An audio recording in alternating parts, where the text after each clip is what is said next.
Hello everybody.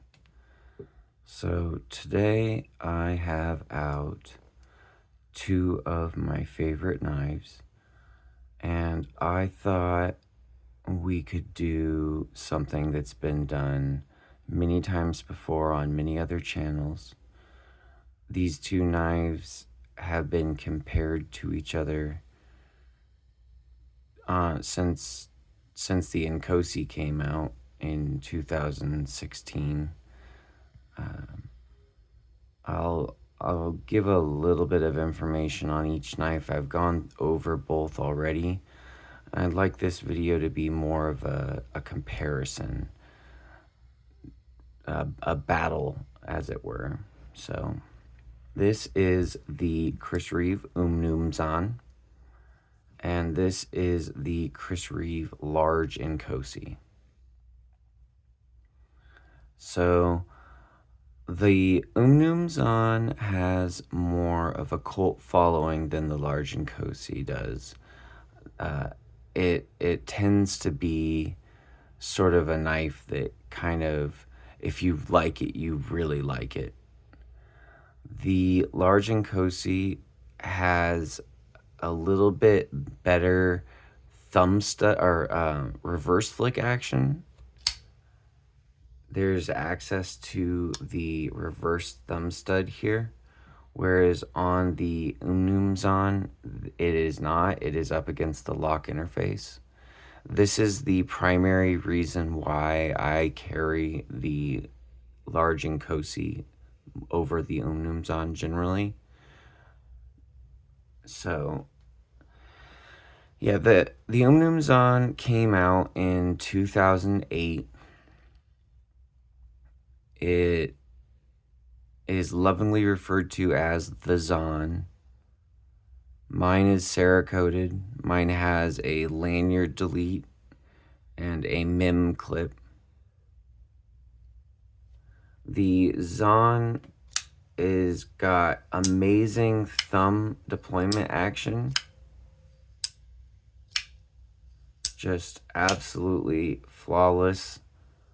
It is a very sturdy knife. Some people complain about this area being a hot spot, whereas in the Large Inkosi, there are these ergonomic lines, and the lock bar release interface is rested down into these lines. So your fingers wrap into the blade, into the handle, whereas in the Umnumzaan, it does. You can feel it, but I don't want to call it a hot spot because it's sort of right where your finger folds, and it doesn't really like rub. It's really right where your finger folds. So I don't, or at least on my hand. So I could see maybe with extended use wanting to have a pair of gloves on maybe, but I don't see that as being that big of an issue. Although I will say that it is the ergos on the Inkosi are noticeable. They do melt into your hand. Whereas I wouldn't say that I even notice this lock bar release when I'm holding the Umnumzaan. It doesn't melt into your hand quite the same as the Large Inkosi does. As you can see, they both have about the same length blade. I would have to look up to see if one of them is considered to be longer. It looks like the Umnumzaan might be a little bit longer from tip to the furthest point on the scale on the frame. They both, I believe, have both the same blade stock thickness. It's kind of hard to tell.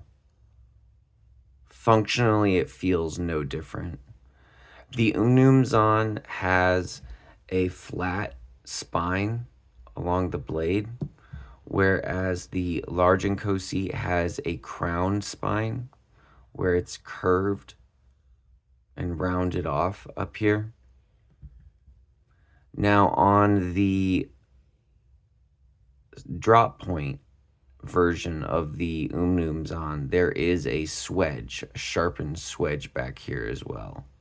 There is not on the large Inkosi's drop point. There's not a sharpened swedge. It's just crowned. So I have extensively carried both of these knives. I think that the thumb deployment action on the Umnumzaan is probably one of the most satisfying and effective deployments of any knife that's out there once you get it down right.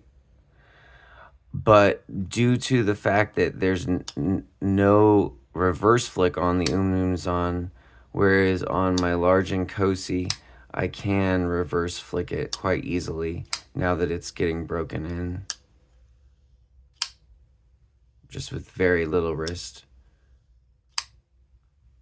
If none at all even. I can't thumb flick the large Inkosi as comfortably. I can do it, but it's just not quite the same. It's not as satisfying. And a lot of that is due to the fact that on the Umnumzaan, my thumbnail is what's actually in contact with the stop pin when I release. But on the Inkosi, that doesn't work. It's not, because it's rounded, I can't do that. I have to physically get the meat of my finger.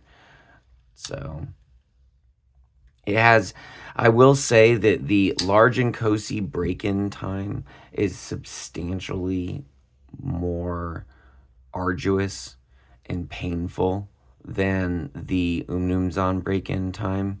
Breaking in my large Inkosi really did change my finger. It gave me a big callus right here, and it hurt. It took a while. It was a process.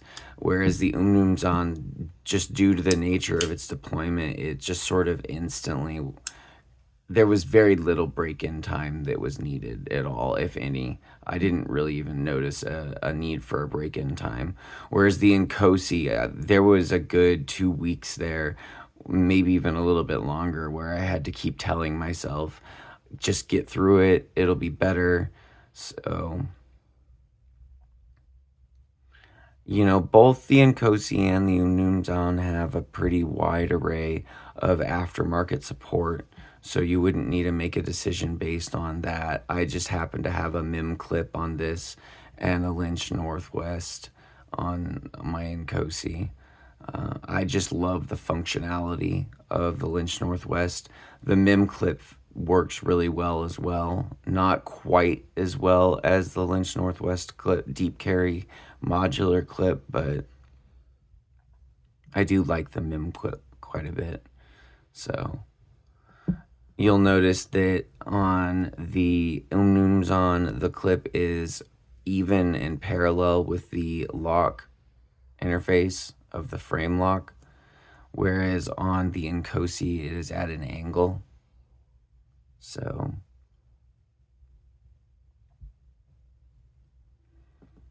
yeah, I carry my Inkosi every day. You know, there's no way around. I'll be upfront about that. I used to carry my Umnumzaan every day until I got my Inkosi.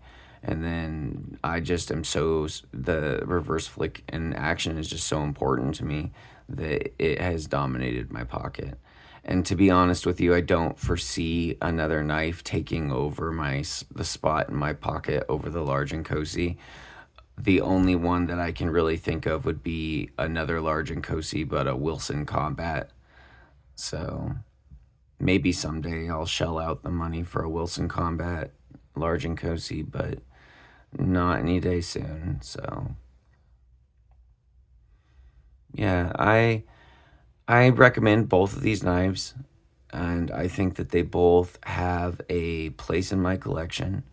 They are both heirloom status, lifelong status quality knives, the sort of knife that you could get for someone after they graduate college and it would be their pocket knife for the rest of their life, sort of thing.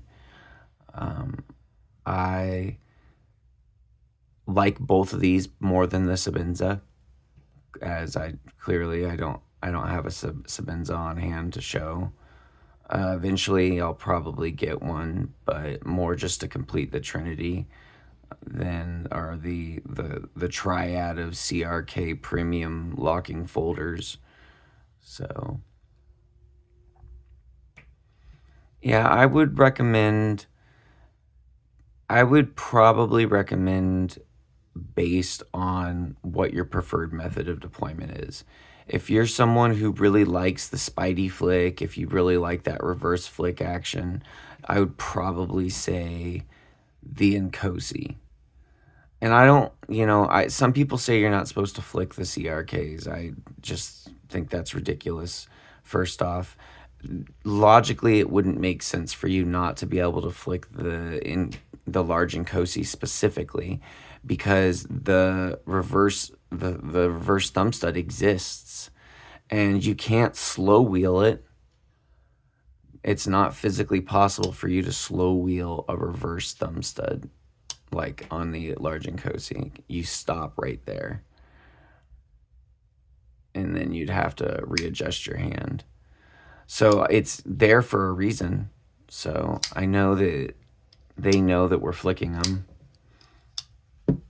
So yeah, I think that I would base the decision, if I were going to recommend this, I would base the decision upon your preferred method of deployment. If you like that reverse flick, go to the Inkosi. If you're going to use the thumb stud, then you just really can't go wrong with the Umnumzaan.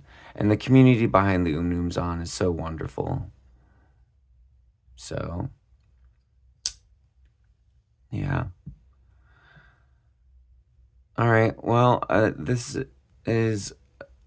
about my synopsis. I really do think they're both top quality knives. I do recommend both of them if you can save up for that or are in that price bracket anyways. And there's a reason why these knives are so renowned and considered such legacy items. So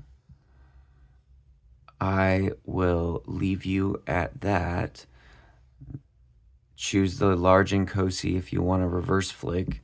Choose the Umnumzaan if you want a thumb flick. And beyond that, I wouldn't really put too much stock into making a decision one way or another. The disengagement on in Umnumzaan and the ergos are not so bad as to have me say don't do that. Especially when people complain about the disengagement, just use the side of your thumb. Like, don't jam the tip of your thumb in there. Yeah, it hurts. Don't do that. That's ridiculous. So yeah, thank you for joining me, and I will see you next time for the next EDC piece of gear. I'd appreciate if you liked and subscribed the video. This is probably going to be my last video in this apartment where I currently live. I'm moving. That's why I haven't quite been posting as much. So things might be a little different next time in the next video. So I look forward to seeing you then.